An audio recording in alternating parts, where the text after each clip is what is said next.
Hello friends, আপনারা দেখতে পাচ্ছেন জুম কনসেন্ট্রেশন। এই জুম কনসেন্ট্রেশন দিয়ে কি কাজ হয় আমরা বলেছিলাম। বিশেষত ফ্যান পরিষ্কার করা এবং যে কোনো তেলের জায়গা সেটা কিন্তু খুব সুন্দরভাবে পরিষ্কার হয়।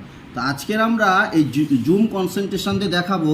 এই যে একটা লোহার পাইপ দেখতে পাচ্ছেন, এখানে একটা পর্দা টাঙানো ছিল, এটাকে আমি বের করে নিয়েছি, ঠিক আছে। এবং এটা আমি আজকে পরিষ্কার করে দেখাবো যে এই ধরনের লোহার মোর্চে এই জুম কনসেন্ট্রেশন দিয়ে কতটা আমরা পরিষ্কার করতে পারি।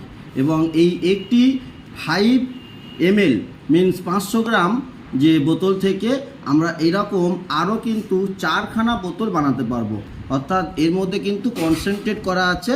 অর্থাৎ এই যে দেখতে পাচ্ছেন, ঠিক এই যে নীল দাগটা, এত পর্যন্ত আমরা জল দেব, আর ঠিক এই যে রেশিওটা আছে এত পর্যন্ত আমরা কনসেন্ট্রেশন দেবো, ঠিক আছে।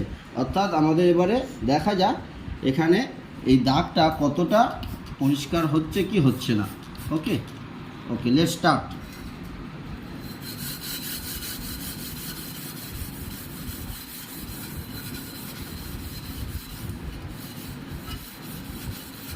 দেখতেই পাচ্ছেন একেবারে যেরকম নতুনের মতো এই সাইডটা পরিষ্কার আছে, এবং এটা আমরা দেখে নিই যে কতটা পরিষ্কার হয়েছে, ঠিক আছে। এবার আপনারাই দেখুন যে কতটা পরিষ্কার হয়েছে কি হয়নি।